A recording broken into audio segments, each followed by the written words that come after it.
नमस्कार। गरुड़ पुराण के अध्याय 3 के भाग संख्या 2 में आपका स्वागत है। अगर इससे पहले आपने हमारे अध्याय 1 व 2 नहीं देखे हैं तो वीडियो के डिस्क्रिप्शन बॉक्स में उनका लिंक है, आप वहां जाकर पहले वो वीडियो ज़रूर देखें। और आज हम अध्याय 3 के भाग संख्या 2 की शुरुआत करने जा रहे हैं। इससे पहले वाले वीडियो में हमने यमराज एवं चित्रगुप्त के विषय में बताया था कि वो कैसे दिखते हैं और पापी को दंड कैसे देते हैं। इस वीडियो में हम भयंकर नरक के बारे में बताएंगे कि वो कैसा दिखता है और क्या क्या दंड मिलता है।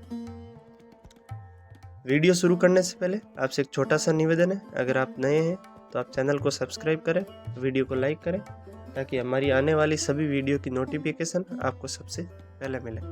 तो वीडियो शुरू करते हैं। धर्मराज भी चोर की भांति निश्चल बैठे हुए उन पापियों को देखकर उनके पापों का मार्जन करने के लिए यथोचित दंड देने की आज्ञा करते हैं। इसके बाद वे निर्दयी दूत उन्हें पीटते हुए कहते हैं, हे पापी, महान घोर और अत्यंत भयानक नरकों में चलो।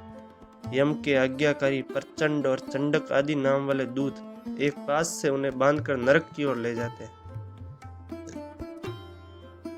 वहां जलती हुई अग्नि के समान प्रभाव वाला एक विशाल वृक्ष है जो 5 योजन में फैला है तथा 1 योजन ऊंचा है।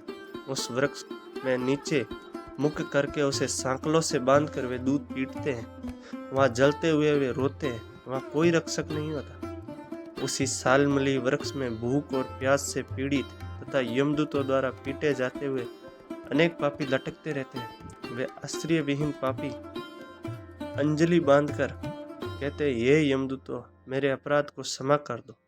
ऐसा उन दूतों से निवेदन करते हैं।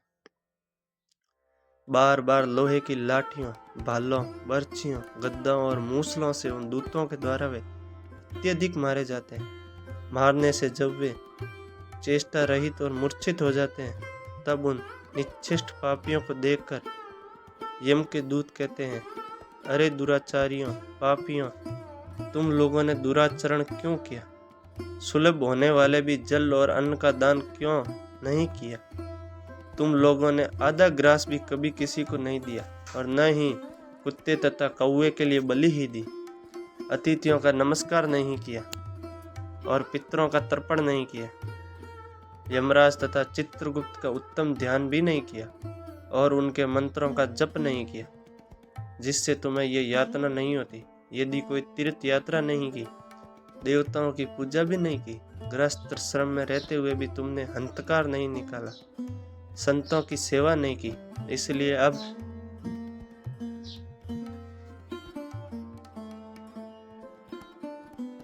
स्वयं किए गए पाप का फल भोगो। चूंकि तुम धर्महीन हो इसलिए तुम्हें बहुत अधिक पीटा जा रहा है। भगवान हरि ही ईश्वर है, वे ही अपराधों को क्षमा करने में समर्थ हैं।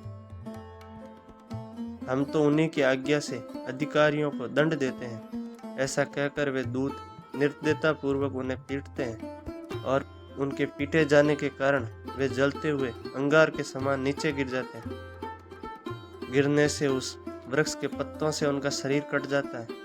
नीचे गिरे हुए उन प्राणियों को कुत्ते खाते हैं। वे रोते हैं।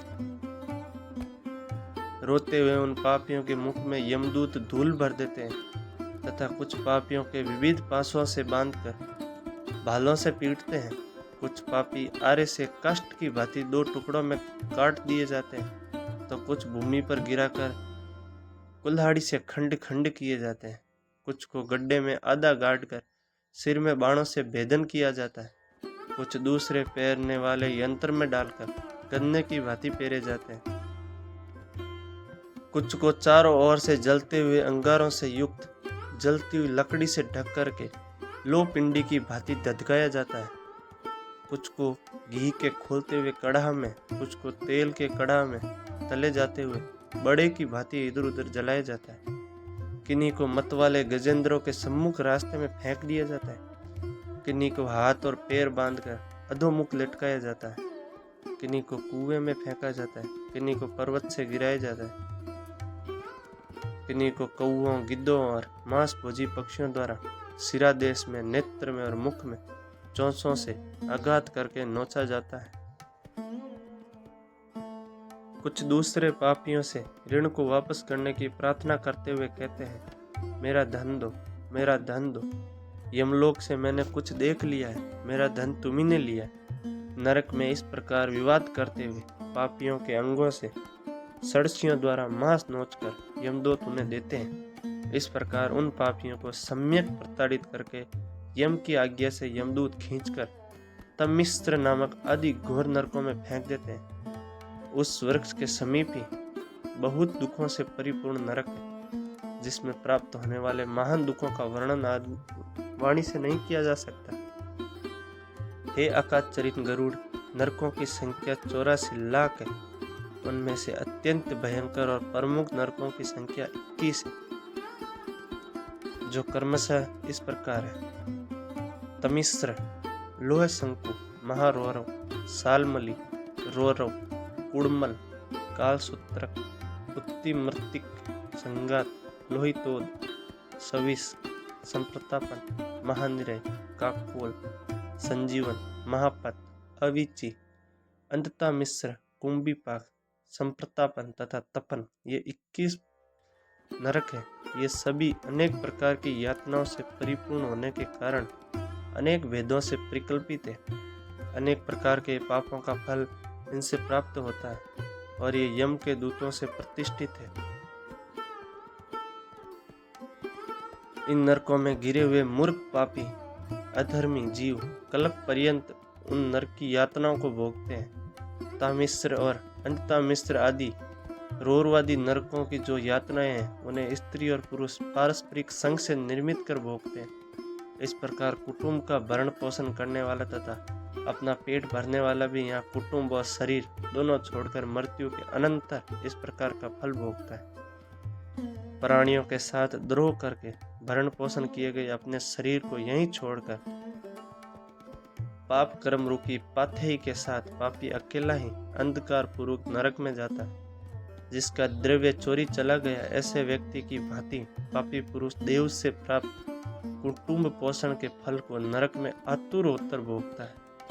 केवल अधर्म से कुटुंब के भरण पोषण के लिए प्रयत्नशील व्यक्ति अंधकार की पराकाष्ठा अंधता मिश्र नामक नरक में जाता है। मनुष्य लोक के नीचे नरकों की जितनी यातनाएं हैं, कर्म से उनका फल भोगते हुए वह शुद्ध होकर पुनः इस मृत्यु लोक में जन्म पाता है। इस प्रकार गरुड़ पुराण का 3रा अध्याय समाप्त हुआ।